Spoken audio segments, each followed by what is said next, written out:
We're now going to look at theme 4C, which is religious identity through diversity in festivals. In this theme, we have to look at two festivals, that of Christmas and Easter, and we look and compare and contrast how Easter and Christmas are celebrated in the Eastern Orthodox Church and the Western Church, i.e. the Protestant and Catholic churches, and we'll look at the similarity and difference in practice between the East and the West. Now, I've prepared 3 PowerPoints for this theme, so I'm going to look at Christmas, then I'm going to look at Easter, and then I'm going to look at evaluation type questions that you might get on this. So this is going to look particularly, this PowerPoint, at Christmas. So, as I've said, this section of the course requires us to contrast the way that 2 different festivals are celebrated within the Western and Eastern churches, Christmas and Easter. And I'm going to be looking particularly at the way that Christmas is celebrated in the West, which is the Roman and Catholic and Protestant traditions, and how it's similar or different from the practice of the Eastern Orthodox Church. And I'll do a brief summary of the Eastern Church as well, just to get you going. So let's start with the date of Christmas. So it's the 25th of December, but it would be true to say that not all Christians have welcomed these special festival days in Christianity. So as early as the 2nd and 3rd century, Origen said asserts that in the scriptures, sinners alone, not saints, celebrate their birthdays.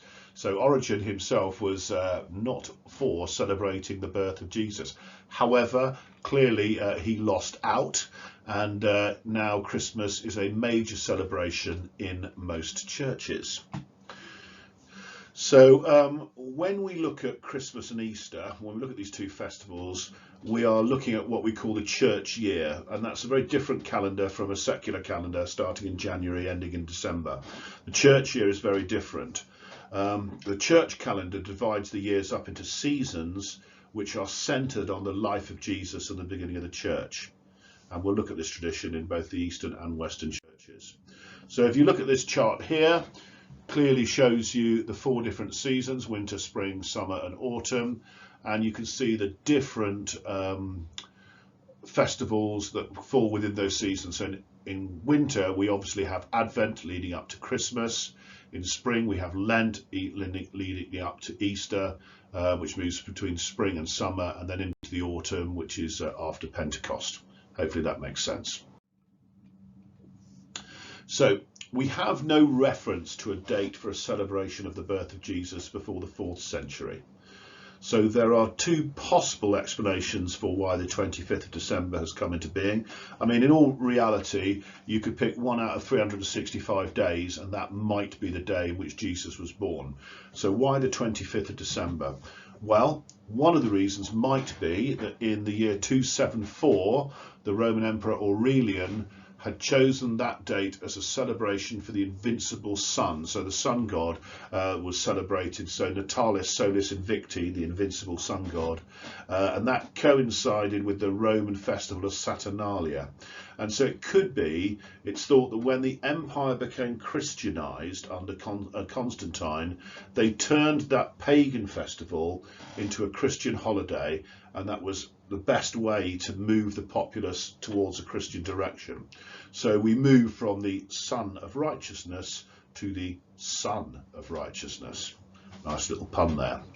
Or it could be that there was an old tradition that the announcement to Mary by the angel Gabriel about her giving birth to Jesus was on the 25th of March, which is now the Feast of Annunciation. So the death of Jesus was also celebrated from early time on the same dates. So 9 months from the 25th of March takes us to the 25th of December.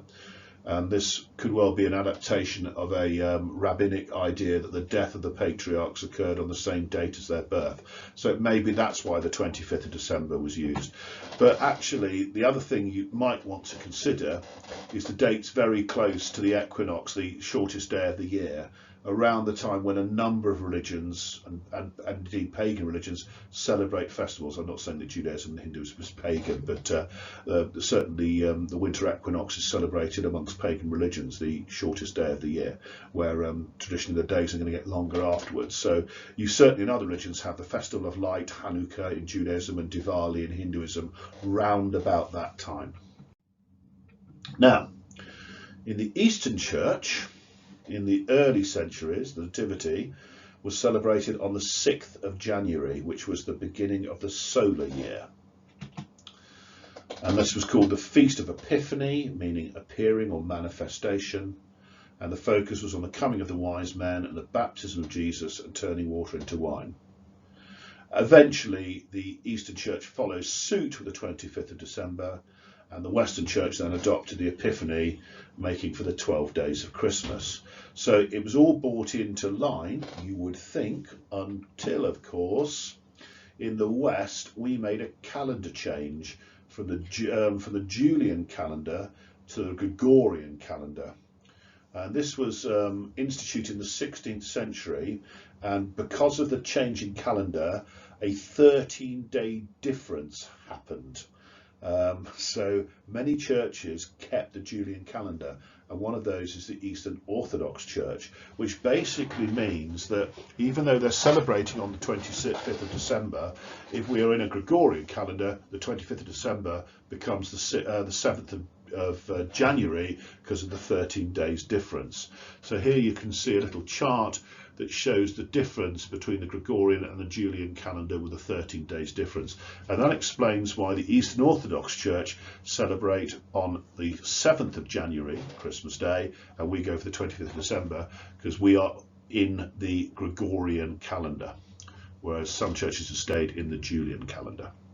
So thus, for most churches who celebrate Christmas on the 7th of January, it is their 25th of December. So, before we start to look at the festival in detail, let's have a quick look at the Eastern Orthodox Church, just so you're really clear on it, because we haven't done much on it so far in the course. So it's Eastern. As we know, the Roman Empire was vast. It stretched from Asia Minor through to Britain. And the eastern part of the empire tended to employ Greek as their language, and the west and that should say western part of the empire tended to speak Latin. So we all know the importance of Rome, but there was another city that was important as well, and that was Constantinople, which today is called Istanbul, also was known previously as Byzantium as well. So after Rome was sacked, Constantinople became the centre of the Eastern Empire, where the church flourished. So today, Eastern Orthodox Church adherents live mainly in that area, in the Balkans, the Middle East and former Soviet countries.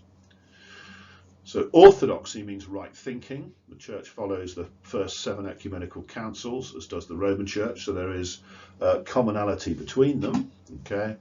And in fact, it holds to the full importance of these ecumenical councils for establishing its authority rather than the Pope. And that's perhaps the sticking point more between the Catholic and the Eastern Orthodox Church. So as the West came to view the Pope as having ultimate authority, the East thought in terms of the importance of certain local churches, which included Rome. And these were known as autocephalous churches, means having their own heads. And the Patriarch of Constantinople, there he is at the moment, is considered a ceremonial head. So there's agreement on the revelation of God in Jesus, the incarnation, the crucifixion, the resurrection, but substantial differences in life and worship and certain aspects of theology. And of course, they do not accept the Pope. So eventually, the Eastern Orthodox and the Catholic Church split. Why did they split? Well, we've already looked at the Filioque controversy, but it was part of a larger cultural and political tensions that also included opposition to the primacy of the Pope and reforms such as celibacy on priests, because at the start of the Church, priests were not required to be celibate. It only happened 1,000 years into the history of the Church. And even after the split, many Eastern Orthodox churches still hold Rome in esteem. It was an important church, and they expected there would be some sort of unification. But ultimately, the sacking of Constantinople by the Latin Church eventually led to the loss of the Byzantine capital to the Muslims, and this was never forgotten by the Eastern Church. So old rifts that don't heal. And so you've got an idea of where the Byzantine Empire was. So Constantinople there, also known as Byzantium, Byzantine Empire, huge empire, based mainly though around this area in the east. So let's start by looking at Advent, the season leading up to Christmas in the Western Church. So we think of Christmas as a time of feasting, singing and celebration. However, it'd be true to say that Christmas is preceded by a period of preparation, 4 weeks, which we call Advent.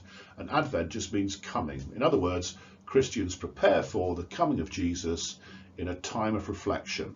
And for the Western Church, Advent is the start of the church year. In the early church, Advent was sometimes a period of Christian instruction, which then led to people becoming baptized. Now, we talk about Advent as meaning coming, and in fact there are 2 comings that are focused on in this season. The coming of the second member of the Trinity, becoming incarnated, and the coming of Jesus at the end of the world. The technical name for the second coming is the Greek term parousia, which means being present. So Advent focuses on preparation. And if you look at this extract from the Confession in the Book of Common Prayer, we've got a quote about John the Baptist. A voice cries out in the wilderness, make straight the way of the Lord. So let us listen and turn to the Lord in penitence and faith, focusing on preparation. So let's look at practice within the Western Church. So one of the things that happens is the lighting of candles on an Advent wreath, such as this one down here on the left. You've got 4 candles. Good Ronnie, good 4 candles, the classic 2 Ronnie sketch. But I digress. So anyway, candle number 1 for hope, candle number 2 for the prophets, candle number 3 for joy, which is rose-coloured, and candle 4, the angel candle to remember the Annunciation, and the centre candle, the Christ candle, which is lit on the Christmas Eve service. Church is usually decorated in blue or purple, blue symbolising hope and purple reality.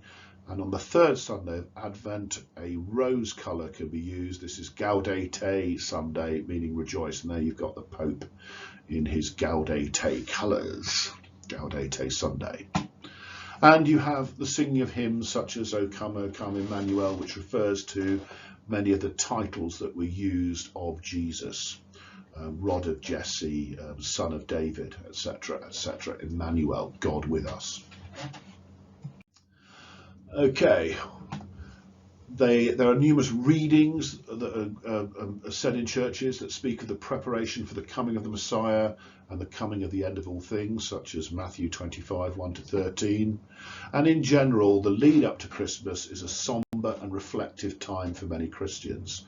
The traditional expectation that Christians should fast during Advent has now been relaxed in the Western Church. It used to be a time of fasting, it isn't so much now, but the season is still kept as a time of penitence, saying you're sorry, forgiveness of sins, wiping the slate clean, preparing for the coming of Jesus. You'll have seen Advent calendars. They were first used by German Lutherans in the 19th and 20th century. You have a window for each day of December up to and including Christmas Day. The original ones would open to reveal an item relevant to the preparation of Christmas, so that could be a biblical verse, a poem, a prayer. And now we increasingly get small gifts such as a chocolate or a toy put in them, or in my case, a miniature of gin calendar. Who knows? We also see Christmas decorations set up in homes at the beginning of Advent. And it would be true to say that some of the symbols associated with Christmas are pagan in origin, such as the lighting of candles anticipates the return of sunlight. I talked about the winter equinox. The cutting of evergreen trees for decorations illustrates the triumph of life over darkness and death. So mistletoe, a pagan symbol. So if we move on to the area that's really close to Christmas Day in the Western Church and how that's practiced. Some of these things will happen slightly before, but in general you'll see them on or around about Christmas. We'll have carol services, nativity plays. Churches may be decorated with a nativity crib, such as this one. There's your nativity play in a church. There'll be Christmas trees with decorations on, sometimes with Christian symbols. But one of the increasingly popular things that goes on now in the West is the Christingle service, a Scandinavian word meaning light of Christ. The service is traditionally for family, with hymns and readings that focus on the nativity. So the Christingle there is your decorated orange. The orange symbolises the world, the red ribbon, the love and blood of Christ, the fruits and sweets, God's creation, and the candle representing Jesus' light in the world that brings hope to people living in the darkness. But there are other practices elsewhere in the West. So if we go to Wales, there's been a tradition known as Plygain, which is from the Latin pulio cantio, cockcrow. And this was a singing service from men between 3 and 6 a.m. on Christmas morning prior to the Eucharist. Today, Plygain can be any time from the 21st of December to the 30th of January, and now includes female voices, as you can see there. Some churches in the West will have 3 Eucharists, so 3 Masses, 3 Holy Communions. The first just before midnight Mass, early on Christmas Day, one at dawn and one during the day. So it all depends. And the reason you have these 3 Eucharists, these 3 Holy Communions, Lord's Supper, whatever you want to call them, it reflects 3 different births: the eternal birth of Jesus in the Godhead within the Trinity, the birth of Jesus on earth, and the birth of the Church. So 3 things, 3 nativities celebrated there. And of course, finally, we can't escape the fact that the consumerist side of Christmas, which is a very recent development in the West, has detracted from much of the traditional religious observance. So I think it would be true to say now that in the West, Christmas has become increasingly more about the commercial side of things and has moved away from the religious. You can make up your own minds about that. So having looked at the Western Church, let's look at the Eastern Church. So let's look at Advent. The Eastern Church has a very similar season to Advent, but it's called the Nativity Fast. It lasts for 40 days, right up to the evening of the Nativity, which obviously for the Eastern Church would be the 6th of January, due to the fact that they're following the Julian calendar. And the liturgical colours that they use in the church are red or gold.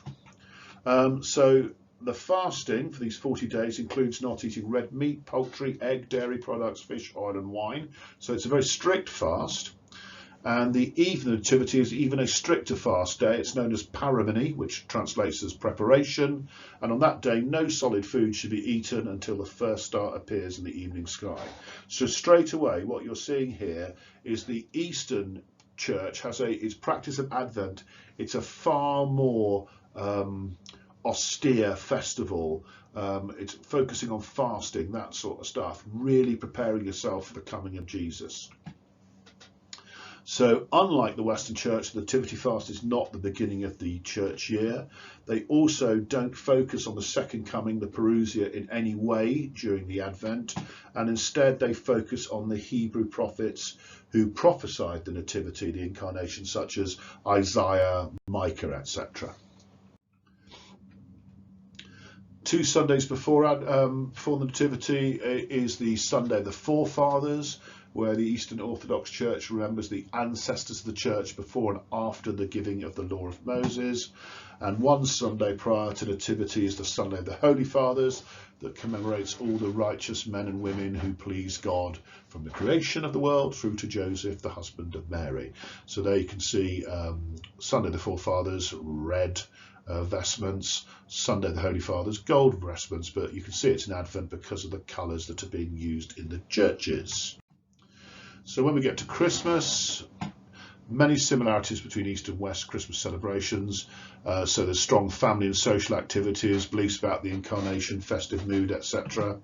Similar too, there are many readings from the prophets, the Gospels about the coming of Jesus, especially Isaiah 7:14 and all of the Gospel nativity readings. So that's very similar to the West. Okay. And as the Western Church has a period of reflection on the coming of Jesus, followed by the joy of Christmas, the Eastern Church has a period of fasting and reflection, also followed by the joy of Nativity. And here we've got sort of some Eastern Orthodox people having a good time at Christmas. So The services for the Eastern Church on the eve of the Nativity last all night. They're designed to reflect those held on Good Friday, and we'll look at those when we come on to look at Easter, since the incarnation of Jesus is what made it possible for us to be saved through the crucifixion and resurrection. So you have a number of different stages. You have, number one, the hours, where psalms, hymns and readings for each hour about the joy and power of the birth of Jesus. You have Vespers, 8 biblical readings showing Christ as the fulfillment of prophecy. You have the liturgical story of St. Basil the Great. And in the past, catechumens, learners were baptised and integrated in the church in this service, somewhat similar to what used to go on in the early church in the West. Then you have the Vigil, which begins with the Great Compline, the last service of the church day. Then you have Matins, a sort of service of morning prayer. For the first time, the words "Christ is born" are sung, and then there's a veneration of the nativity icon. And of course, icons are of great importance to Orthodox Christians. They're described as windows into the kingdom of God, and they're used in both public worship spaces and in the homes. And they're seen as a form of prayer, and they're actually prepared with prayer and fasting. So, and as a means of prayer, icons are venerated, so with candles and lamps burnt before them, and you can see that here, okay? And the worshippers kiss the icon, making the sign of the cross, and may kneel or prostrate before it. And many, such as this one, depict Christ and his mother Mary. So when I'm referring to the icons of the Nativity, it's that sort of icon I'm referring to. And usually on Christmas Eve, observant Orthodox Christians fast to late evening until the first star appears. That we've talked about already. Then they set the table ready for Christmas supper. After the service on Christmas Day, in many Eastern Orthodox cultures, they walk in procession to seas, rivers and lakes for an outdoor ceremony to bless the water. Some take water to their homes to bless them, and then there's feasting. Others go for a dip, and this has become increasingly popular, certainly in Russia, for people to dive into the frozen lake, blessed by the priest there, all part of the liturgy of Christmas Day. So as you can see, some very different practices between the Eastern and Western churches regarding Christmas. But of course, the main thing I'd also stress here, and the final point I'm going to make in this PowerPoint, is that I think in the East there is much less emphasis on the sharing of gifts and consumerism. Christmas Day is still a time of feasting and celebration, but much less about giving gifts and receiving consumerism. It's much more focused on the religious, and that perhaps is the biggest difference between the two of them. I hope you found this informative.